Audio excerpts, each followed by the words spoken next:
So if you have the flu and you're out for 10 days, sorry, it doesn't cut it. Does people actually do that? Oh, yes. Really? Yes. Oh. But it's impossible. The price has gone up.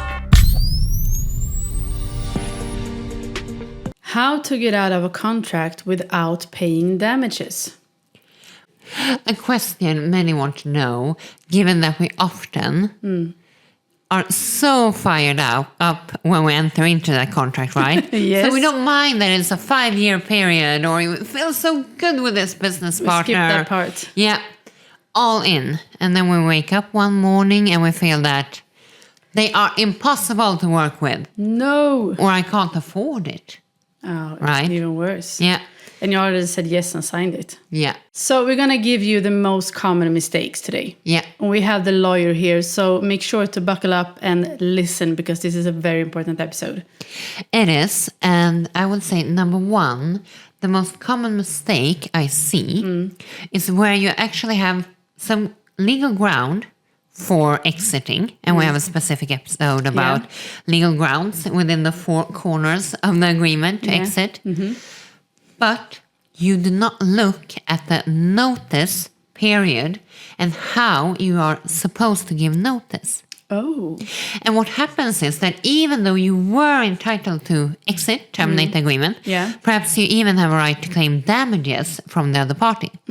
But if you do not adhere to the notice period and how to send that notice, and when we're talking about the notice, that is sending the message to the other party that I want out, and I want out based on the termination period for 2 months, or because you did a material breach, because it's force majeure, because the conditions hasn't been met. Okay, so the notice is when you let them know. Yeah. Okay. And if you ignore that, you don't do it the right way, perhaps it says that it has to be in writing to a specific email address or even a physical address. Oh. And it has to be within 14 days of the breach or 14 days after you became aware of the breach. Oh. So if you send that notice 3 weeks after, or you send that notice to another mail, or you call them up, you haven't fulfilled your obligation, and then you have no ground to walk away. Oopsie. Oopsie. So that's why you need to read it very carefully. Very carefully. So common mistake number 1, not looking at the notice requirements and not following them. So very important. Thank you. That's really good to know if you're listening to this. So let's move forward. The next one, common mistake.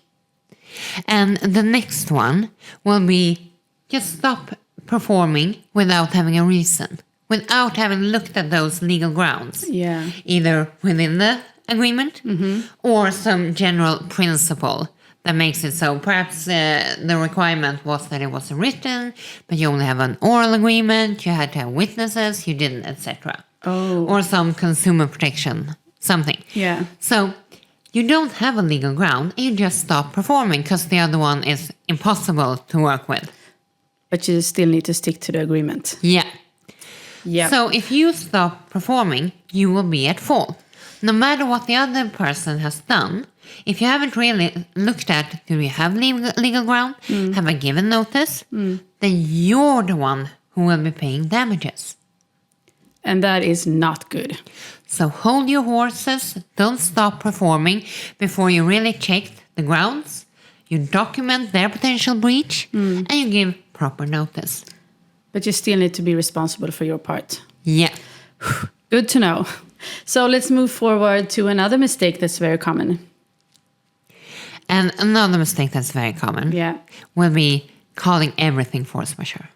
Oh, well, you cannot do that? No.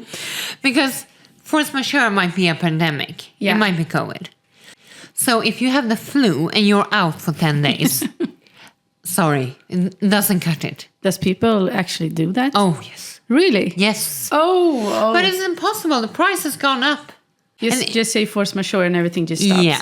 And there might be grounds to adjust the agreement, but it will not be force majeure just because you find it really, really hard to perform. Oh, okay. So remember, it's a high requirement to get there. Yeah. So don't call everything force majeure. Okay, really good to know. And the next one. And the last one, where you end up, even though you have a right to terminate the agreement, you might even have a right to claim damages, is that you end up paying damages because you forget that even after the agreement is terminated, you will have obligations under the agreement. Ooh. There can be confidentiality. It can be assignment of intellectual property. Like who owns what? What can you do with it? It might be non-compete, non-solicitation. That is, you cannot go to those customers or those employees for a specific period. So remember that when you terminate the agreement, there can still be things that you need to do or not do. Oh. So that's a common mistake I see. You think that it's terminated. I'm done. Yeah, I'm done. Yeah. But it's not. No. Okay, so that's really good to know. Now we have some mistakes that's very common when it comes to agreements. Yeah, and how to avoid them. Avoid them. And that's why we're having this episode, so you don't have to do the mistakes. And this is not legal advice, knowledge sharing. As always. Always recommend check with your lawyer. Always. Always. And remember to like and subscribe to our channel because we're sharing this valuable knowledge that you can use in your everyday business life. And it's here at Business Law Toolbox and it's at zero cost. Remember that. Remember that. Yes, and that's it for today. Thank you so much for sharing. Thank you. Until next time. Hej då! Hej då!